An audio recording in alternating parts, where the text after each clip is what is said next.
रखा है कि सर मैंने नई नई तैयारी शुरू की है, मैं मैथ्स और इंग्लिश रीजनिंग पढ़ रहा हूँ कि मुझे इसके साथ साथ जीएस भी लेकर चलाना चाहिए। सीनियर से पूछे तो बोलते हैं हाँ करो, लेकिन सिर्फ, ठीक है, यहाँ पर इन लोग का सिलेबस इतना है कि टाइम ही नहीं मिलता है।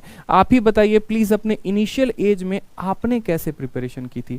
और ये एक बहुत जेन्युइन क्वेश्चन है, सिर्फ इनका नहीं, कई सारे बच्चों का होता है कि सर अभी तो हम नए नए तैयारी में आए हैं और नए नए तैयारी में हम चारों सब्जेक्ट को ले ले। तो देखो, जब भी आप नए नए तैयारी में आते हो ना, तो इस बात को ध्यान रखना, आप सारे सब्जेक्ट को एक साथ कैरी नहीं कर सकते।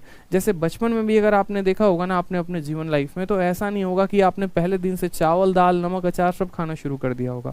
पहले आपको थोड़ा थोड़ा थोड़ा थोड़ा पानी से आदत लगाया जाता है, फिर दूध से आदत लगाया जाता है, फिर तब आपका एक अनराशन होता है, फिर उसके बाद थोड़ा बहुत अन्न आपको खिलाया जाता है ताकि कम से कम आपका पेट उसको सह सके।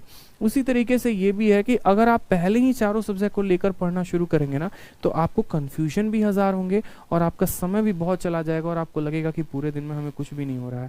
रीजन बताते हैं। जब आप शुरू में तैयारी करते हैं ना, तो हम आपको बता रहे हैं कि एकदम जो प्रिपरेशन एकदम स्टार्टिंग में क्या होता है आपके साथ। स्टार्टिंग में अगर आप बात करें, मानिए अगर कोई बच्चा कहीं से कोचिंग ले रहा है, तो उसको कम से कम मैथ के कोचिंग में 2 घंटा लगता है, इंग्लिश के कोचिंग में उसको 2 घंटा लगता है, रीजनिंग के कोचिंग में मानो 1 से 2 घंटा लग ही जाता है, 2 घंटा भी लेके चलते हैं। उसके 6 घंटे तो यहाँ पर मेरे भाई कोचिंग में ही चले गए। इसके अलावा यदि वो रिविजन करता है ना, तो उस रिविजन में भी कम से कम अगर मैं बोलूँ कि हर सब्जेक्ट के लिए वो 1-1 घंटा निकाले रिविजन के लिए, तो 3 घंटा तो उसको लग ही जाएगा। यानी सिर्फ पढ़कर रिवाइज करने में 9 घंटा, और 9 से 10 घंटे से ज़्यादा जनरली बच्चे पढ़ते हैं नहीं। अगर उससे ज़्यादा पढ़ते हैं तो वो या तो कुछ नया पढ़ेंगे, नहीं तो रिवाइज करेंगे।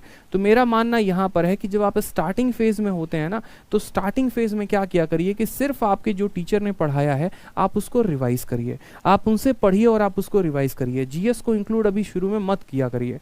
जब आपका थोड़ा थोड़ा लेवल आपका बढ़ने लगेगा ना, जब आपका सिलेबस थोड़ा सा कंप्लीट होने लगेगा, उसके बाद क्या होगा कि आपका ये जो कोचिंग वाला समय है ना, ये कटकर निकल जाएगा और आपको कोचिंग तो लेनी पड़नी है। फिर उसके बाद जो समय बचेगा उसको किस में आप यूटिलाइज कर पाएंगे? उस समय को आप यूटिलाइज कर पाएंगे पूरी तरीके से अपने रिवीजन में। फिर उसके बाद का आपका शेड्यूल क्या होगा पता है?